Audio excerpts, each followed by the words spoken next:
Morning Gemini, welcome to your reading for the 13th of, week commencing 13th of Feb. I've drawn the card, so we're just going to get straight into this one. Please take what resonates, leave what doesn't. It's a general reading, so it's not going to please everyone all the time, but I'll do what I can with the cards I've got. They tell me a story, I pass that story on to you.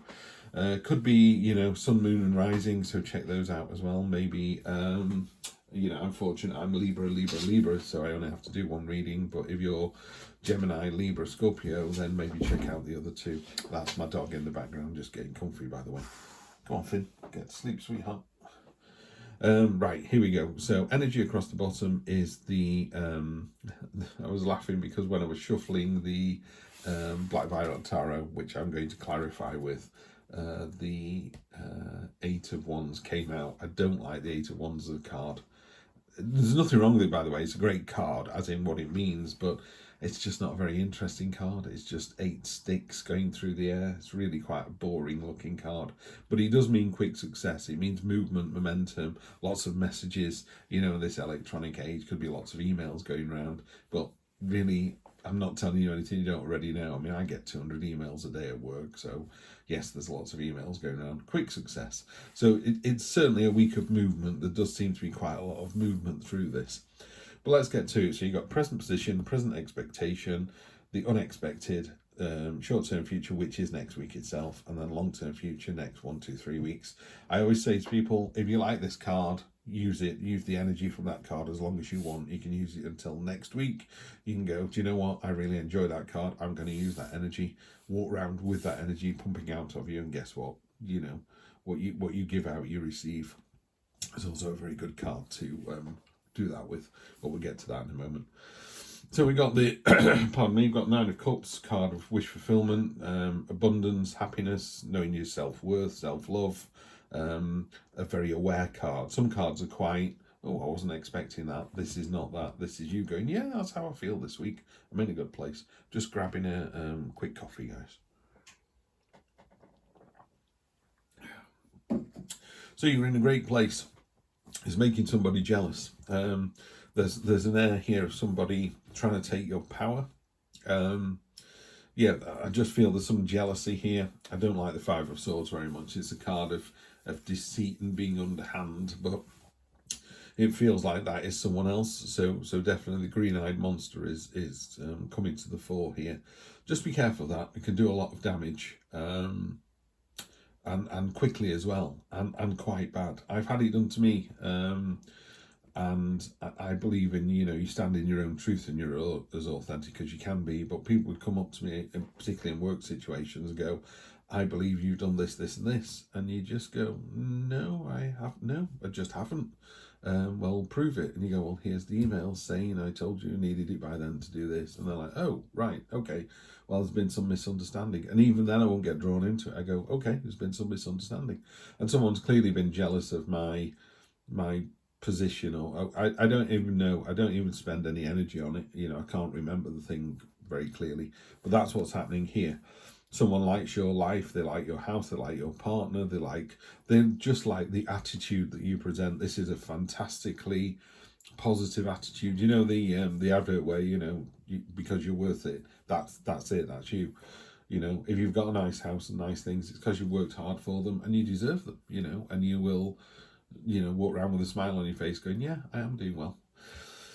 What's not expected is quite how powerful you are. That's going to bring in the Emperor energy here. Emperor is the amalgamation, pardon me, of all 4 kings. It's all about order and control, but in its most positive sense. The Emperor is, if someone goes, let's all go to the beach for the weekend, and you all jump in 3 or 4 cars and get to the beach and go, oh, I haven't brought any towels or suntan lotion or any money for the beach vendors, or and the Emperor just goes, got it. It's that planning and foresight. So in the unexpected position, it is really somebody's trying to catch you out, but you're beyond prepared for it. So that's really good. What it does do though, and Leo also got this card, but not in this position, 10 of Swords is the end of something. Normally in the Rider-Waite Smith deck, it is the king face down in the ground with 10 swords in his back. Clearly dead. Here, you know, all these swords. It's interesting that some are upturned and they're catching things, but you know, what this particular card in this deck talks about is, yes, it's the end of something and it feels like everything's dead, done, dusted. Hope still remains, you know. One single dove is still alive. The sun will rise again, the day will rise again, and we will start all over again, you know. So you're going to learn from your mistakes. So this could be quite devastating. You're not going to realise quite how strong you are to deal with it. It's going to be fast as well. And then, but it's going to lead to the end of something. It could just be the end of trust with another person. It could be that your boss sides with someone else and you go, really? I thought we had a better relationship than that. So there's a little bit of that going on as well. And you know what, Gemini? You do this fantastic thing where you go, I can carry it around with me like rocks in a rucksack on my back, and I can let it weigh me down all day, or I can literally go, see ya. You know that thing in films where they push everything off the table and smash it all up? I've always wanted to do that, by the way. But they just clear the decks. You go, oh, enough of this nonsense. You just wipe it all away. I'm better than this. Not falling for this. I'm stronger than I thought. If it's the end of something, guess what? I'm just going to jump into the next adventure. If that's the end of the book, the challenge, the door, you know, the relationship, personal or professional, you can stick it where the sun don't shine. I'm going to go off and have a new adventure. That's exactly what you do. Fool card. It's all or nothing. It is literally embracing the adventure, embracing the new. You don't know where you're going to go. You don't know where you're going to end up. Who cares? You know, you're like, I'm going to go for this. I've always wanted to go to Hong Kong. I've always wanted to live in New Zealand. I've always wanted to own a motorbike. You know, whatever it is, you're just going to go, right, this will show them. And it will. You know, people will be like, wow, we thought they'd be broken by this. They came back even stronger. Emperor on top of Emperor, you know, doubling down. You are so much stronger than you think you are. I always get this card for other people. I get it for myself a lot as well. And it is just that reminder, you know.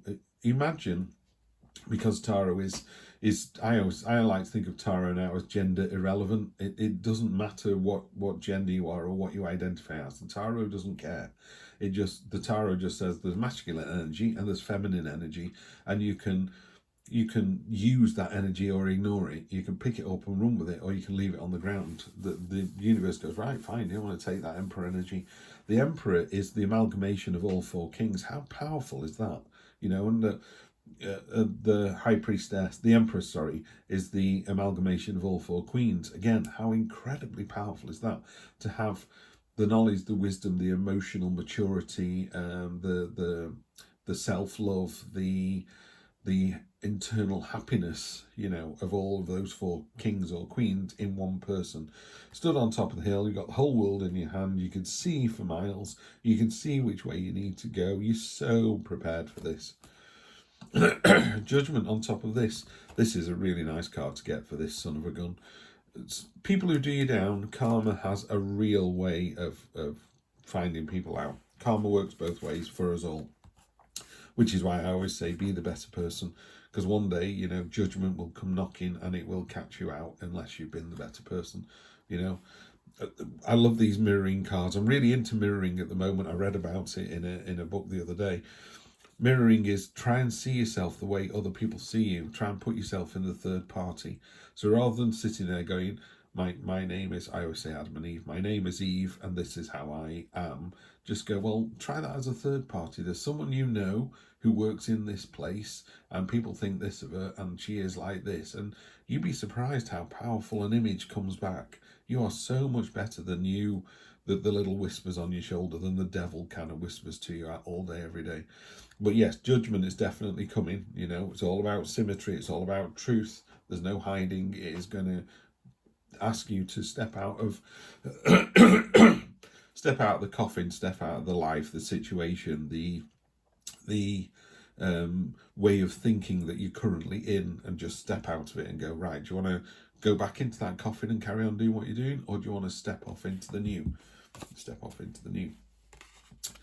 Hierophant. There's a couple of things with the Hierophant. One, it could be a teachable moment. So it's either you've had a light bulb moment, or there is a significant other who is able to give you a teachable moment. You know, a parent, a sibling, a teacher, literally a teacher, or someone at work. One of the other things that happens is It's not in this deck, it's in the True Black deck. There's a beehive on top of the Hierophant staff, and Marcus Aurelius said if it's not good for the hive, it's not good for the bees. So I would think very long and hard about where you want to be. Don't become small-minded and insular just because one person said something you didn't agree with or you didn't like or has caused you some trouble.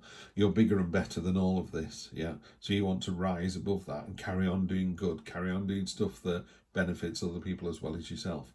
Can you imagine if somebody did the dirty on you and your next actionable moment was to assist that person? They've got nowhere to go. They're like, crap, that didn't work. And it really didn't work. Yeah, you're like, no, not only did it backfire, it backfired big time.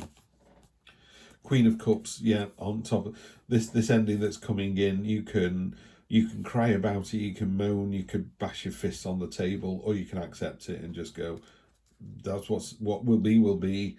Where do I go to next? Yeah, what's the next stage? Where is the next one? You've got a really positive attitude about this, Gemini. Maybe it's not as unexpected as you thought. Maybe this movement, these messages coming through had already laid the groundwork a little bit. But this is a great energy. The Queen of Cups, it's a gentle, open-armed, forgiving, powerful energy. You've got some really very mature energy here, very high-powered energy. Wow. You got the Fool and the Sun. It is literally doubling down on like two heavy hitter cards there.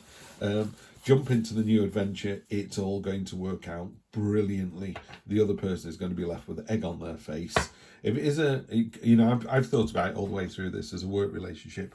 This could be a personal relationship. You could be, your other half is cheating or doing the dirty on you or gossiping about you or not putting you on the pedestal you deserve to be on. And you've gone, do you know what? If you don't think I am the queen in your eyes, then I'm going to go and find someone who does think that. And that's what you do. Now, it could be, you do. It could be that this person realises the error of their ways and goes, oh my God, she's amazing, I'm going to stay. Or they're amazing, I'm going to stay. And you might go, it's too late, I've moved on, I've gone off into the new adventure, and you've got the Sun card. Sun card is, every tarot book you read will tell you the Sun card is the best card in the deck, and I'm not going to disagree with that. It lifts all the other cards. It is joyful, confident. It's letting your inner child come to the fore. It's that joyful, exciting, adventurous, attitude. You're like just going to jump in with both feet and see where it lands, and it is just brilliant. Sunflowers grow, they follow the sun, they're reaching out for the warmth, for the, just the joy in life. It's going to be great. What a great attitude to that one card there. I've never seen a reading where what we got with effects, we got 10 cards and 9 of them kick the ass of that one there. You really do have the best answer to whatever's been thrown at you, and you're able to come out of this with your head held high, with other people literally going, wow, that person just nailed it. They just nailed it. I wish that I was that person. I wish I was that brave, that clever, that understanding, that ballsy, that ability to just go, do you know what? I'm going to go into the next adventure with my head held high and have a fantastic time of it. You deserve it, Gemini. You really do. So pleased that you're here. I will see you next week for more of the same. Take care.